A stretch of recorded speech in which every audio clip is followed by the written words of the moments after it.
Welcome back. In this session, we will be looking at what is an integrated configuration, and we will be exploring information around how do we build an integrated configuration, what is the advantage of an integrated configuration, and so on. So before we actually go into integrated configuration, let's just recap a couple of things, right?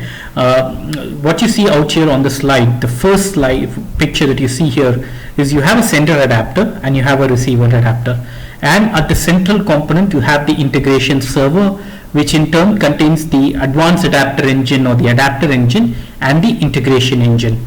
So far, in all the 4 exercises that we've looked at, a file-to-file scenario, our file to IDOC scenario, our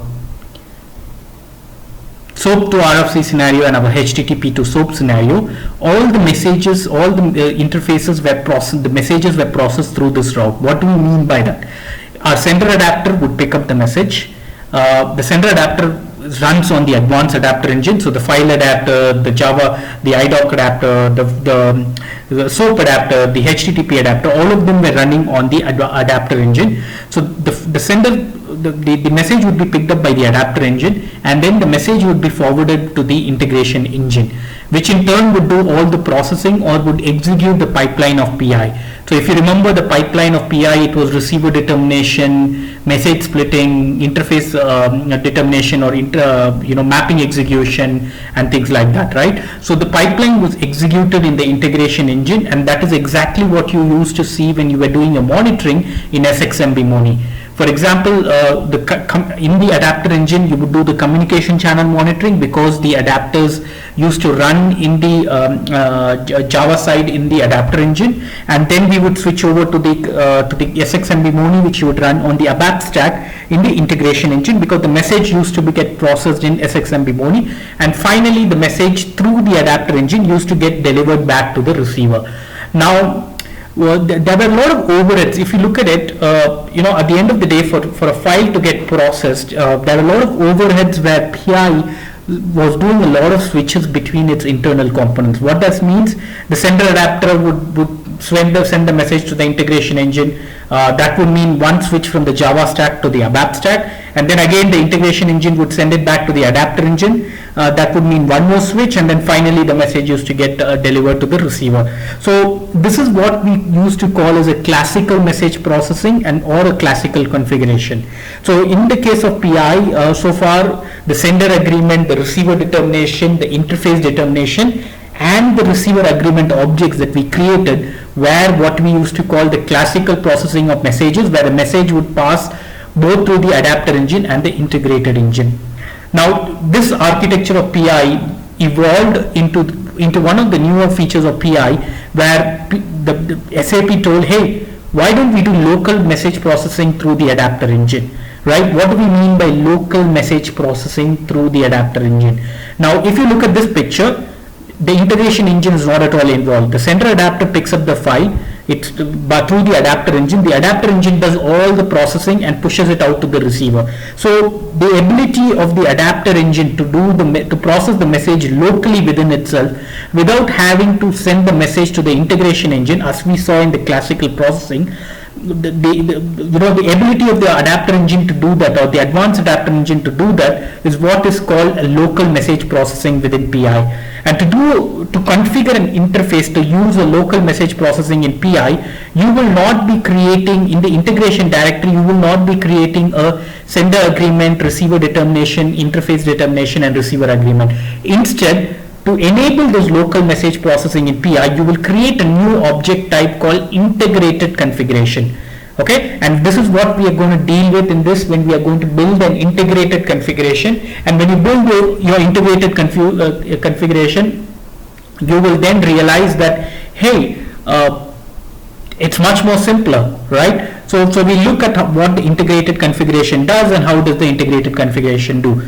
Now, another evolution of PI, again, this if you look at the arrows, this was the first, XI 3.0, PI 7.0, and then from PI 7.1, this option of PI message processing was supported, And then from PI 7.31 onwards, you could install a Java only PI. Remember, we saw the difference between a Java only PI and a dual stack PI. This is nothing but a dual stack PI, right? You have an adapter engine and an integration engine. So from PI 7.31, all the functionalities that was available in the integration engine was made available in the Java stack, except for CC BPM, as a result of which you could start installing a Java only PI. So if you have a Java only PI or a PI that does not have an ABAP stack, the configuration that we saw so far, sender agreement, receiver determination, interface determination, and receiver agreement will not be supported, because in that case the message has to process through the ABAP stack of PI. So in that case, you would be using what we call as an integrated configuration. So integrated configuration is supported both on ABAP stack and Java stack, whereas the classical configuration, the sender agreement, receiver determination, interface determination, and receiver agreement is only supported on a dual stack installation of PI. Do not worry, we shall look at it. Okay. So how did this AAE get evolved? The first release of PI, again, the reason this information is being given is in a project you might end up being on PI 7.1. So you might have the ability to do integrated configuration, but that ability is very restricted, where you can only do some functionalities. Not all functionalities are supported. When I say basic mapping and basic routing, there are additional mapping functionalities and additional routing functionalities that we will see in the final sessions in the second half of this course. Were not supported. Then came PI 7.1 Enhancement Pack 1 or PI 7.11. There was no support, but again it was only partial support, not all the functionalities were supported. So till PI 7. Even when we went to PI 7.3, if you look at the term, most adapters are supported. There were still a few adapters that were not supported on PI 7.3, which were supported on the ABAP stack that was not supported. So again, there were certain restrictions around where PI 7.3 could be used, where a single stack PI could be used, and so on. But from PI 7.31 onwards, all the functionalities of PI is available, that was available on a dual stack was available on a single stack, excepting for one functionality, which is CC BPM. And remember, CC BPM is now replaced with NetWeaver BPM in a product called Process Orchestration. All right. So with that, let's move on to the next slide. What is the advantages of classic processing versus local processing? We've already touched upon this very quickly. In a classical processing, what will happen? Your message will go through the adapter engine and through the integration engine. Basically, your message gets processed through both the ABAP stack and the Java stack. And that means there are so many pipeline steps that get executed, as a result of which, these are all internal steps of PI, as a result of which there were certain performance issues. When you look at it in advanced adapter engine, when you're doing local processing via integrated configuration, the number of steps that are getting executed was reduced by SAP, as a result of which the message processing was much faster. Okay, so now we will look at building our first scenario using integrated configuration. What we will be doing is we will be building a file-to-file scenario, and we will be using integrated configuration instead of classical configuration. So from in an enterprise service repository perspective, we will continue to do what we were doing. Basically, we will define a data type, we will define a message type, we will define the service interfaces, we will define, sorry, this is missing here. Let me quickly add that. We will define message mapping and operation mapping. So the steps that you do in the enterprise service repository or in the ESR continues to remain the same. Where is the difference? The difference lies in the integration directory. In the integration directory, we would define a sender communication channel, a receiver communication channel, and we would end up defining a new object that is called an integrated configuration. Previously, we would have created a sender agreement, a receiver determination, an interface determination, and a receiver agreement. Now, instead of those 4 objects, we are going to only create one object, which we are going to call as an integrated configuration, and that would enable us to configure our interface. All right. So now I shall meet you back again within the PI server. All right. Let's go back to the PI server. All right, I'm going to my enterprise service repository. So the data type and the message type that we will be defining, the data type and the message type that we will be defining are going to be similar to the file-to-file scenario. So whatever file-to-file scenario that we build, the same data types and the same message types are going to be created. So the first thing that we will be doing, as always, is defining a namespace. So I'm going to call it http://file-to-file/integrated, I'll call it integrated configuration, or let's call it file-to-file ICO _00. Okay, the abbreviation for integrated configuration is ICO. So I'll put in a namespace here. Okay, I'll put in, let's put in an underscore here, file-to-file _ICO, and let's call it namespace for file-to-file scenario using integrated configuration. All right, so let's save this. Okay, so now our namespace has been created. Now, instead of, as I told, we will be using the same data type for both the source and the target structures that was defined in our file-to-file scenario. So instead of trying to recreate this data type, let's look at the option to copy data types, right, from one namespace to other.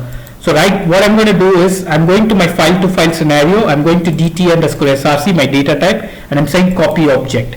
So when I'm saying copy object, you can say, hey, what's the name, what is the new name of the object, and which namespace do you want it to be created. So I'm going to create it within the namespace file-to-file ICO. I say apply. So the new name is going to still be dt_source, but it's going to be within the namespace file-to-file ICO. So I go ahead and say copy.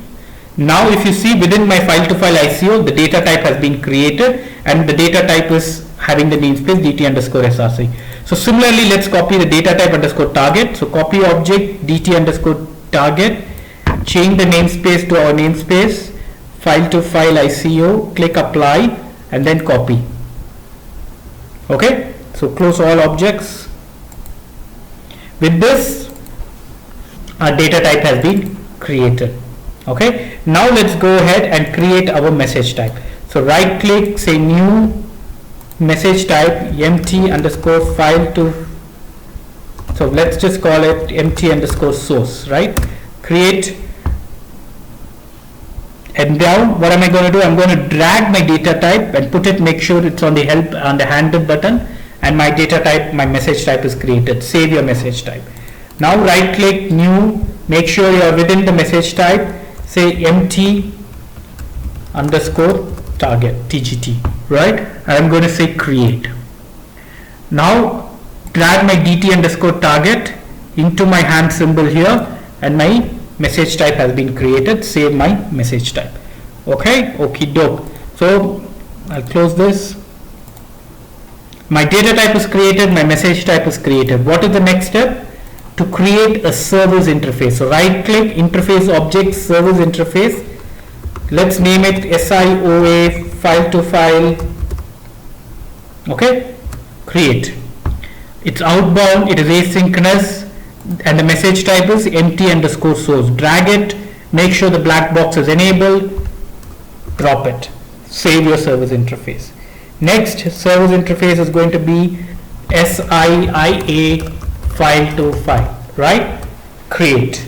Now let's call it inbound, because this is going to be an inbound service interface, and let's drag and drop the message type here. Okay, and save your service interface. So my inbound is going to use by message type :_target. Close all my objects. All right. What's the next step? Let's look at our PPT. We are now going to create a service interface is being created. Now we're going to define an operation mapping and message mapping. So I'm going to go here, say new, select the mapping object, say mm_file-to-file. Right. This is my file-to-file. Now I'm going to go ahead, select my source message type as my source message, my target message type as my target message, and I'm going to go ahead and do my mapping. So my first name So let's go ahead to use my concat function. First name, last name goes to my name. Sorry, let's go ahead again one more time. First name, concat, first name, last name, right? This goes here and this goes here, and I'm saying aligning this, so my name has been mapped. Date of birth goes to date of birth, sex goes to sex, and qualifications I'll map it to details, align it here and make the context as employee details. Okay, and save. With this, our mapping has been completed. Let's go ahead and test the mapping. I go here, let's add 2 employees. Okay, John Doe, male, 1st Jan 1992. Let's say he's qualified in BE, he's an engineer. Let's duplicate subtree, and he's done his master MS. Then let's say Jane Doe, she's a female, 01 Jan, sorry, Feb 1992, and our qualifications is sports. Okay, and let's execute. Oh, there's a problem. Target field employee info incomplete. I did not map this. So drag employee details to employee info. Oops, sorry. Drag employee this to this. So employee info has now been mapped here. Let's go back to test, and now let's execute, and the mapping is completed. Okay. All right. Save. Let's copy this as our input XML. We need this message for our input XML. I'm going to save it as file to file ico.xml. Okay. All right. Save your message mapping, and with that the next step is to define an operation mapping. Right click, new mapping objects, operation mapping, om underscore file to file underscore 00. Okay, create. I'm going to drag my service interface here, outbound asynchronous service interface here, inbound asynchronous service interface goes here. I say read operations, and I say select my message mapping, and my mm file to file under my ICO namespace is available, and I save. So with this, my enterprise service repository work is done. So I'm right clicking, and I'm going to activate my changes. All my changes will get activated.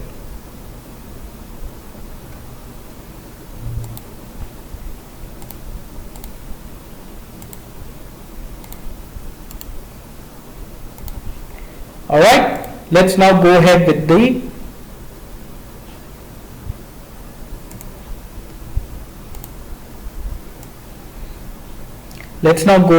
configuration of the integration directory. So I'm going to my integration directory, and I'm saying folder create, and I'm going to call it file to file ICO00. Okay, ICO stands for integrated configuration. I will just rename this folder, right click. So if you would like to rename your folder, right click on your folder, go to folder, rename. Okay, I'll say underscore, because it's getting very difficult to read otherwise, underscore ICO underscore 00. All right, excellent. Now let's go ahead and create what do we first create? A sender communication channel and a receiver communication channel. All right, so the same thing that we did in our file to file scenario, our communication channel, a sender communication channel will be created under BS file system 00, CC file to file underscore ICO underscore file underscore sender underscore 00. Okay, so now I go in here, I go to my adapter type, I make it as file. make sure it is of type sender, right? Now let's get our source directory. So I'm going here. Okay, I need not go there. I have my input here, and this is the directory from which I'm going to pick up my file. Okay. Now I'm going to call the input file as file to file ico.xml. That was the name with which we had saved this file, file to file ico.xml, the test file, right? Then go into processing and change the processing mode to delete mode. Save the same. Okay, my sender file adapter is created. Now let's create the receiver file adapter. So my receiver is going to be under BC underscore. I'm going to use the communication component BC file system 00. I'm not using the business system. Again, a reminder, business systems and business component, the differences. Business systems are created in the SLD. Business components are created directly in the integration directory. Business systems, you need not assign the service interfaces manually. In the case of business component, you need to assign the service interfaces manually to them. Okay, so let's go ahead, file to file underscore ICO underscore receiver underscore 00. I'm creating my receiver communication channel. Okay, then I go in here, file. Okay, I change the adapter type as receiver, and I say training. Let's look at the folder again. Sorry, I want to make sure I use the same folder. I don't want to create new folders. Okay, sorry, AL11 training. Okay, here I'm going to create, say, file to file ICO. So what's going to happen? This directory, does it exist in AL11? No, it does. Only a directory called file to file. But what's going to happen is this will get created because I've got a create target directory selected. Okay, I'll call the file as file to file ICO underscore dot XML. Okay, in the processing mode, previously we had used add timestamp. Now let's use add counter, and let's see what happens. Okay, add counter, as the name implies, is going to add a running number sequence to the file. We shall see what happens. Okay, there are other options. Add message ID will enable you to add with the message ID, but let's use the counter. Okay, so what were the other steps to be done? So the file sender channel has been defined, file receiver channel has been defined. Previously, you would have defined a sender agreement next, and then the receiver determination, interface determination, and receiver agreement. Now, what we are going to be doing is we are going to create a integrated configuration. So I'm going to this integrated configuration. So how do I create an integrated configuration? Right click, new. Now you see under collaboration agreement, you see this object called integrated configuration. Previously you would have created a service sender agreement. Now we are going to create an integrated configuration. So click on integrated configuration and see what information it is asking. It's asking who is the sender component. So BS file system 00 is the sender component. Who is the receiver interface, sender interface? The sender interface is going to be SIOA outbound file to file under our file to file ICO namespace. Okay, select it. So with that, and select this option and say create. Now when I say create, an object called integrated configuration has been created. Okay, it's asking me first what is the communication channel. It's asking me for a sender communication channel. Right, so I go here, use the selection help, and here is my sender communication channel, CC file to file ICO file sender 00. I say apply. Right, my sender communication channel is selected. Then there is this tab called receiver.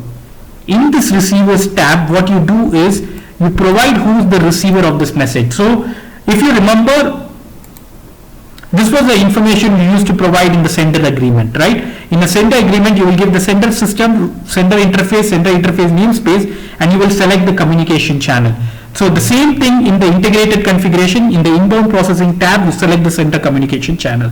Then you go to the receivers tab. This screen looks familiar, doesn't it? Yes. If you look here, it asks you type, it is nothing but an enhanced way of defining your receiver determination. Here you give the receiver of your message. Who is the receiver business system? It's the business component called BC file system underscore 00. Okay, go ahead and save your integrated configuration. There is a warning, no worries, error, we will fix that. Okay, let's close this. Now, before we go ahead and start defining the receiver interface, did we assign the service interface to the business component? No, we did not. So let's go ahead and assign, double click on the business component and assign the service interface here. So the service interface is going to be SIIA file. Let's just get the name from here. Sorry, I don't remember it. File to file. Okay. SIIA file to file. And say go. Okay, SIIA file to file ICO. Let's apply this, save this. Okay, so now I'm going back to my integrated configuration. Within my integrated configuration, in the receivers, I told who's the receiver of my message. Now let's go to the next tab, receiver interfaces. In the receivers interfaces, it's asking you for the mapping details here. So go ahead, use the selection help and select your operation mapping.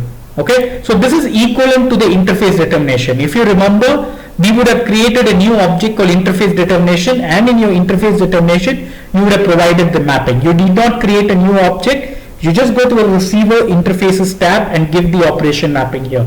Let's go to the next screen, outbound processing. Configuration for this interface, and it's asking you for a communication channel. Let's use the selection help again. It's showing me all my receiver channels. I select my CC file to file ICO receiver, apply. So this is equivalent to your receiver agreement. So what has happened at the end of the day is your inbound processing is equivalent to the sender agreement. Your receiver tab is equivalent to the receiver determination. Your receiver interfaces tab is equivalent to the interface determination, and your outbound processing is equivalent to the receiver agreement. So all the four objects that you used to create individually previously is now created in a single object called integrated configuration. So with this, you save. You need not do anything in these two settings. You leave them blank. With this, you save your integrated configuration and you are done. You are not creating four objects, but in the world of the integrated configuration, you're just creating one object. So go to your change list, right click, activate your changes. So I'm activating your changes, my changes, and my changes have been activated. Let's go ahead and test the scenario, right? So how am I going to test the scenario? I'm going to go ahead and upload my file using CG3Z.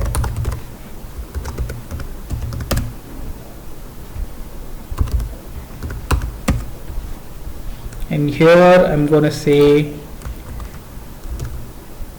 source file on the front end.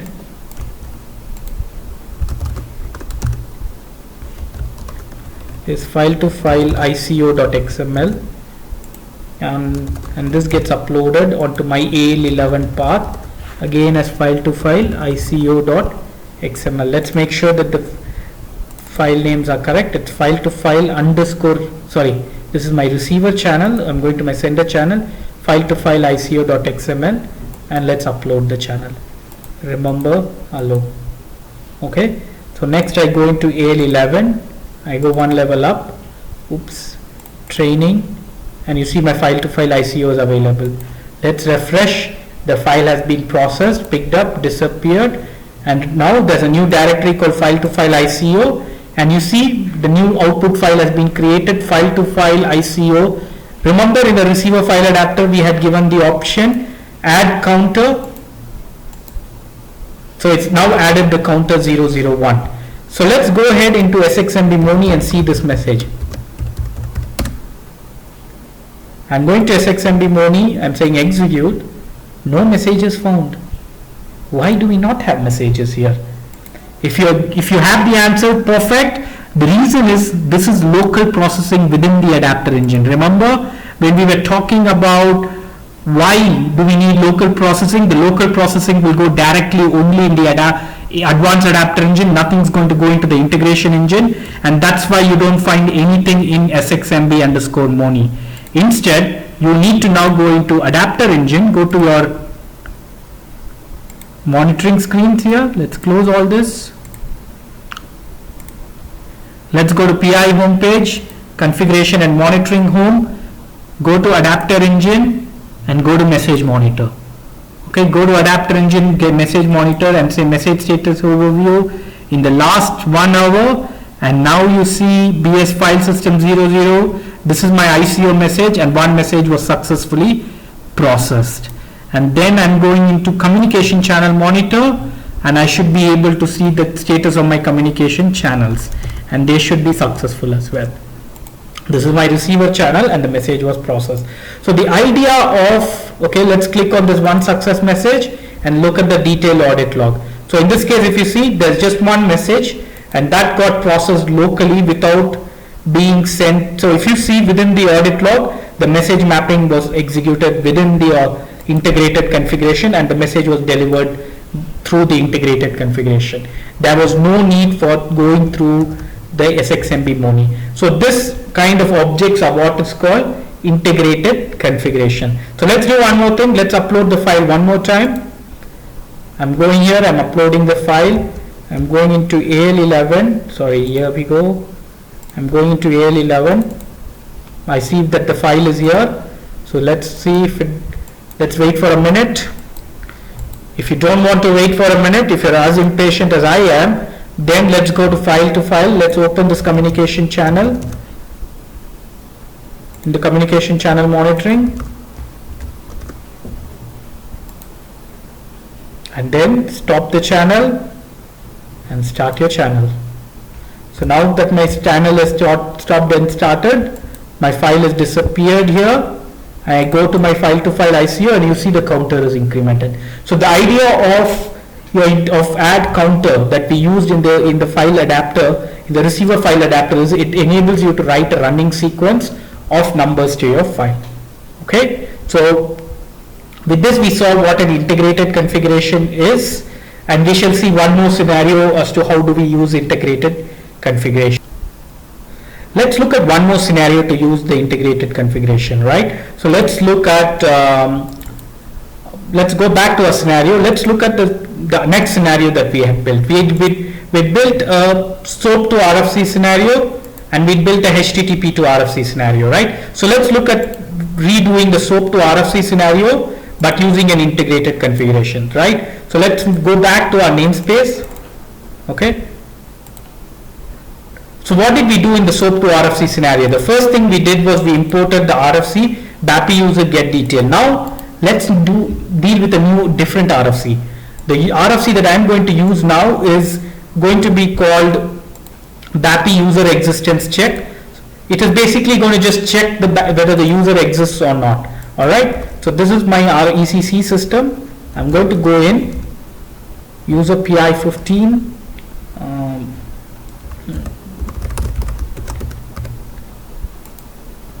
Okay, like we saw, importing of RFCs will take some time, so be patient, don't do an alt tab. And while that is happening, let's just summarize one more time what we are going to be doing. We are now going to be building a SOAP to RFC scenario. Now in the SOAP to RFC scenario, the first step that we typically do is, but this SOAP to RFC scenario is going to be built using an integrated configuration. Okay, the first thing in the ESR that we're going to be doing is import the RFC, and then we will define one service interface. It's going to be outbound synchronous, and then in the receiver in the integrated configuration, we are going to define an in the integration directory, you are going to define an integrated configuration. Okay, it's not going to be anything different from what we did, but just to see how the power of integrated configuration and how easy it is to build a scenario using integrated configuration. We will look at building this new SOAP to RFC scenario. If you see, I'm still been talking and the RFC is still loading, and if you noticed, I've not done any alt tabs. I've just been patiently waiting for the RFCs to load. This is something that takes pretty much a long time in all servers, so always be patient. Do not lose patience when you're doing this step. I shall be back soon. Okay, so my BAPIs are available. Okay, so my BAPIs are available, so I'm going to now check BAPI user existence underscore check. Okay, I'm going to go ahead, select this BAPI, say continue, finish, and my BAPI is going to be imported. Let's wait for this to do its work. Finish, import successful. Now let's go ahead and create a namespace, right? Remember, we always create a namespace for each scenario. So So I'm going to call it training.com SOAP to RFC underscore ICO underscore 00, right? And I'm going to say define this as namespace for SOAP to RFC scenario using integrated configuration, and save your namespace. Okay, so my namespace has been created. It's out here, SOAP to RFC. So in the SOAP to RFC, the first thing that we will be defining is our service interface. So I'm going to say call the service interface SIOS SOAP to RFC underscore ICO underscore 00. Okay, it's going to be an outbound synchronous service interface because it is of request reply, and my request message is going to be my BAPI's request message. So I say apply, yes, and my response message is going to be my BAPI's response message. I say yes, excellent, and I save my message interface. Okay, next I'm going to define a message mapping, right? I'm going into mapping objects, underscore BAPI request, underscore SOAP to RFC underscore ICO underscore request.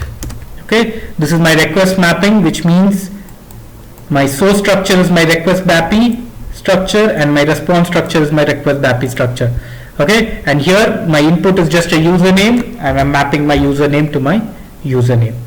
Next, I'm going to create one more mapping, underscore BAPI, SOAP to RFC ICO response. So this is going to be our response mapping.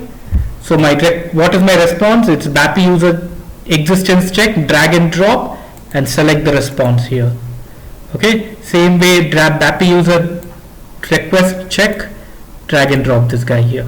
Okay, now I'm going to just say click on this button, map identical field if names are successful, and all the fields will get mapped automatically.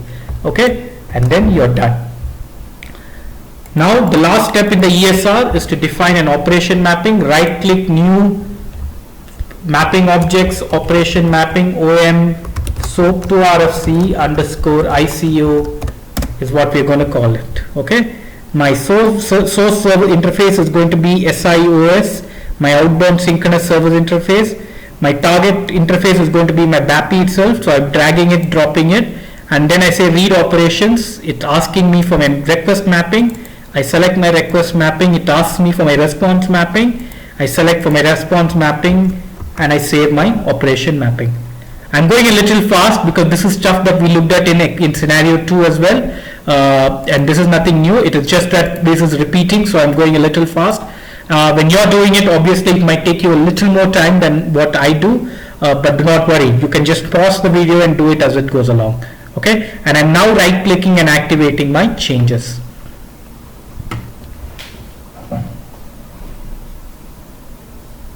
Okay, perfect. Now let's go to the integration directory. I'm going to create a folder called create, call it SOAP to RFC underscore ICO underscore 00. Alright, so the first thing that we will be doing is defining a sender communication channel. So my sender system is BS underscore file system underscore 00, and my sender communication channel is SOAP to RFC underscore ICO underscore SOAP underscore sender underscore 00. The naming convention typically we've been using so far. What is the scenario? What is the type of the adapter? What is the direction of the adapter, right? So create. Select the adapter type, make it as SOAP. Make sure that the quality of service is adapter type is sender and the quality of service is best effort. Okay. What's the next step? We define a receiver RFC adapter. Now, in the case of receiver RFC adapter, there's a concept of reusability.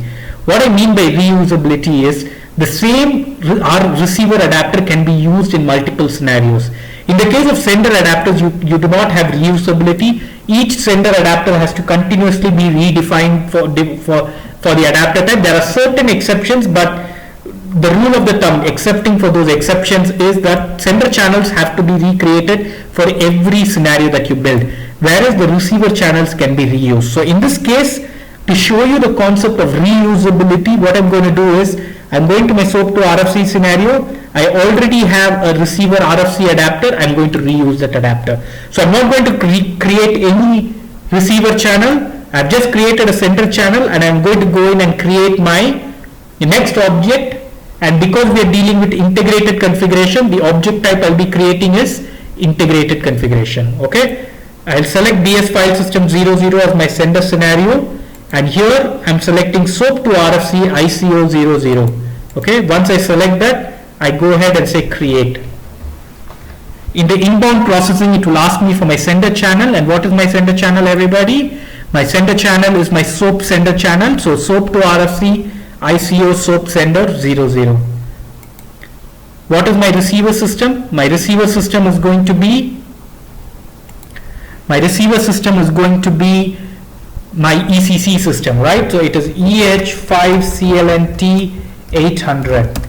So select the EH5CLNT 800 system and say apply. And now we go into the receiver interfaces tab. So this was my sender agreement. This was my receiver determination. My receiver interface is my interface determination, equivalent to my interface determination. So I'm going to go in here and select my operation mapping. My operation mapping is visible. I select it. And in the outbound processing is equivalent to what is it equivalent to? It is equivalent to your receiver agreement. So here I go in and select the communication channel. And remember, I told you we will not be creating a new RFC adapter. We are going to reuse our RFC adapter. So the RFC adapter SOAP to RFC, RFC underscore receiver. The RFC that we use in the SOAP to RFC scenario, we will reuse in our integrated configuration. Okay. So I've just made reuse of that object, and now I'm saving my integrated configuration. With this, my configuration is done. I'm going to my change list, and I'm going to activate my changes. Okay, all we did was we created a SOAP sender channel, and we created one integrated configuration. So let's go ahead and activate our objects. My object has been activated. Now, if you remember our SOAP to RFC scenario, what did we do? We did display WSDL in the sender agreement. So how do we get the WSDL in the case of an integrated configuration? Go to the integrated configuration tab. Here again you will have a display WSDL. Select the WSDL, get the WSDL URL, copy the URL, and let's launch SOAP UI, right? So I'm launching SOAP UI. Let's wait for SOAP UI to load. You can always save the WSDL as well. Now I'm going to go ahead, create a new SOAP project. I'm going to call it SOAP to RFC underscore 00. In the WSDL, I'm giving the WSDL and I'm saying OK, right? It's going to ask me for my username. I give my username.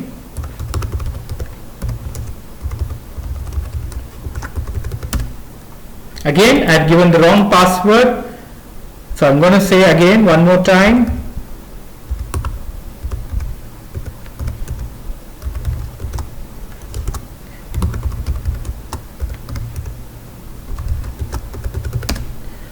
Now it's perfectly loaded my user. I go into the request one, and now I see that I am ready. So in the username field, I'm going to go ahead and give my user. I say user PI 15, and if I execute directly, will it work?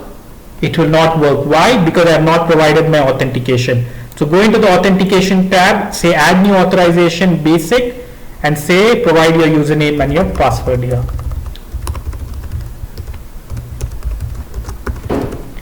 And now I'm going to go ahead and execute.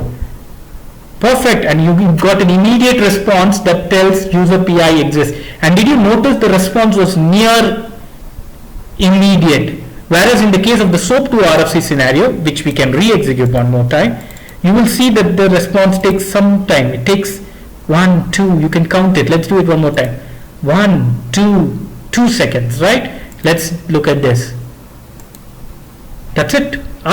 Even less than before I can count 1. Let's delete it. I say execute. It's done. This is the beauty of local processing within PI. The processing happens extremely fast. You saw the difference. 2 seconds to even before I could say 1. Right? This is why you use integrated configurations. Now let's change the username. User does not exist. Let's go to SXMD Mooney. Do we see the message? We see the message, but This is the message that we just triggered for the SOAP to RFC scenario, but we do not see the request for the integrated configuration. And that's why you do not find any message here. How do I monitor this message? I go into message monitor. I close everything here first. I go to configuration and monitoring home. I go into adapter engine. I go to message monitor. I go into message overview. And here if you see, okay, let's actually go to database. At times this refresh takes some time. And here I say EH5, okay, sorry. Let's look at it here. Yes, BS file system 00. This is our file to file scenario, so we should refresh it. What happens at times is the message overview does not show immediately. So if you go into the database view, you should be able to see your message. So if you see here, this was the message that we triggered, the API user existence check, and then the response that came back. Okay. So what did we learn in this session? We learned the beauty of local message processing and the fact that local message processing happens via integrated configuration. The previous exercises that we did had classical configuration where the messages would get processed via the adapter engine and the integration engine. And to do a classical message processing, you used to define sender agreement, receiver determination, interface determination, and receiver agreement objects. Now, in the case of advanced adapter engine, the processing of your message happens locally within PI, and for that locally within your adapter engine, and for that you create an object of type called integrated configuration. Okay, and how does an integrated configuration look like? Your integrated configuration has an inbound processing tab where you give the sender adapter. This is equivalent to your sender agreement. It has a receiver tab where you give the receiver business system or business component. It is equivalent to your receiver determination. The receiver interfaces tab, you define your mapping, and this is equivalent to the interface determination. And then in the outbound processing, you define what the receiver adapter is. And the last but not the least, we also checked how a receiver adapter can be reused by in our ICO scenario. We reused the RFC receiver adapter, so that we also looked at the concept of reusability. Okay, with this we come to an end to this session. We shall see you soon again in the next session.